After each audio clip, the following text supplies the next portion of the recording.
चंड नामक एक सरल हृदय का भील जंगल में रहता था। वहां टूटा फूटा पुराना शिवालय था। उसमें कोई पूजा नहीं करता था। चंड उस मूर्ति को उठाकर अपने घर ले आया और किसी से पूछकर जल, चिता भस्म, बेलपत्र और धतूरी के फूल आदि से श्रद्धापूर्वक भगवान शिव जी की पूजा करने लगा।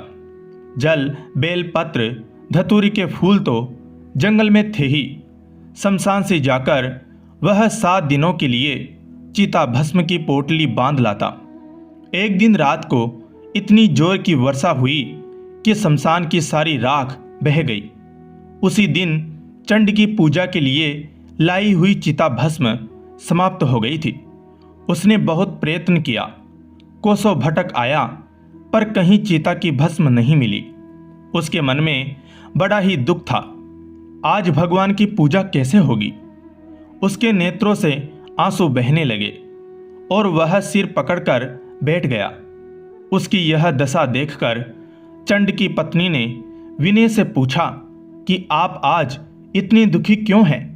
उसने कहा, क्या बताऊं, मैं बड़ा अभागा हूं। आज कहीं भी चिता भस्म नहीं मिली। आज भगवान की पूजा कैसे होगी? भला पूजा किए बिना मैं जल भी कैसे पी सकता हूं? आज भगवान बिना पूजा के रहेंगे। पति की विषाद भरी बात सुनकर उसको तुरंत एक युक्ति सूझी और वह बोली, बस इतनी सी बात के लिए आप इतने व्याकुल हैं? स्नान कीजिए, चिता भस्म अभी मिल जाएगी। तदंतर वह वहां से चल दी और द्वार के सम्मुख थोड़ी दूरी पर एक पीपल का वृक्ष था।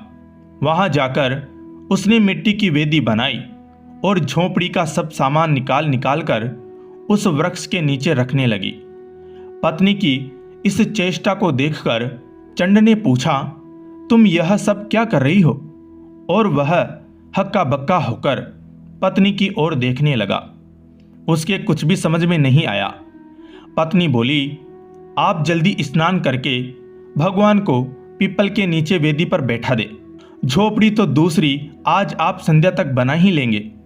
उसमें अग्नि लगाकर मैं जल जाती हूँ। आपके भगवान की पूजा के लिए बहुत दिनों की चिता भस्म हो जाएगी। जिस निरपेक्षता से भील वन पशुओं का आखेट करता था, उसी निरपेक्षता से भीलनी अपने शरीर की आहुति देने की बात कह रही थी, जैसे वह एक साधारण खेल करने जा रही हैं। चंड ने पत्नी के मुख की ओर देखा। पत्नी के त्याग, प्रेम और भक्ति ने उसे प्रेम विवहल कर दिया।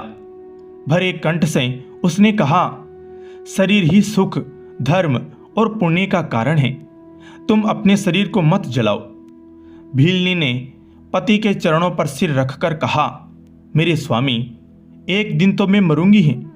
मेरा शरीर भगवान की सेवा में लगे, इससे बड़ा पुण्य और क्या होगा?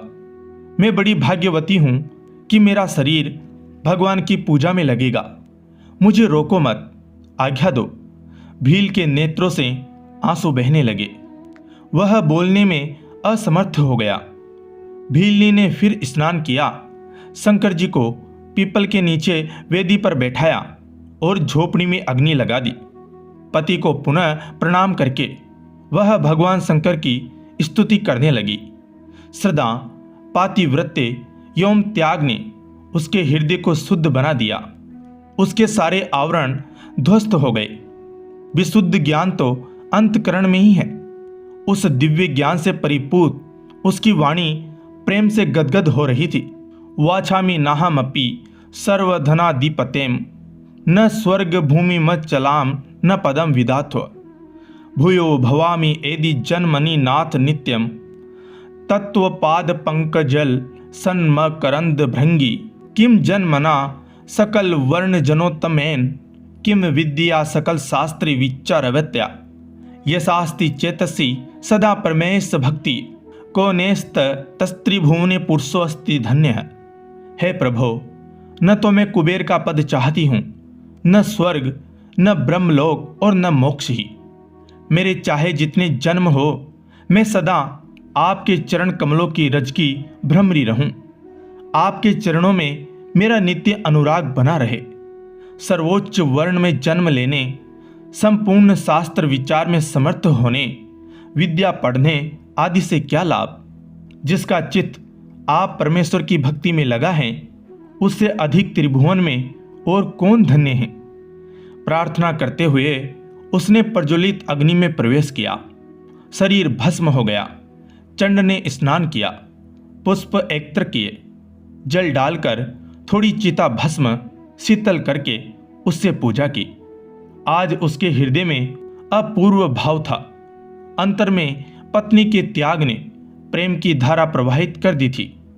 नैवेद्य लगाकर वह उन्मत्त की भांति भगवान के सन्मुख नृत्य करने खड़ा हुआ।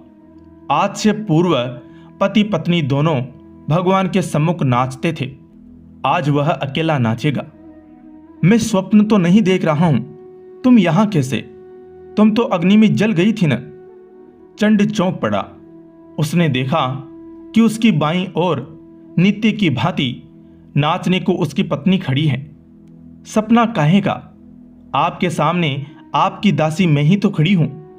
मुझे तो स्मरण नहीं कि मैं कब आग में जली। भिल्ली ने पति की बातों से आश्चर्य प्रकट किया।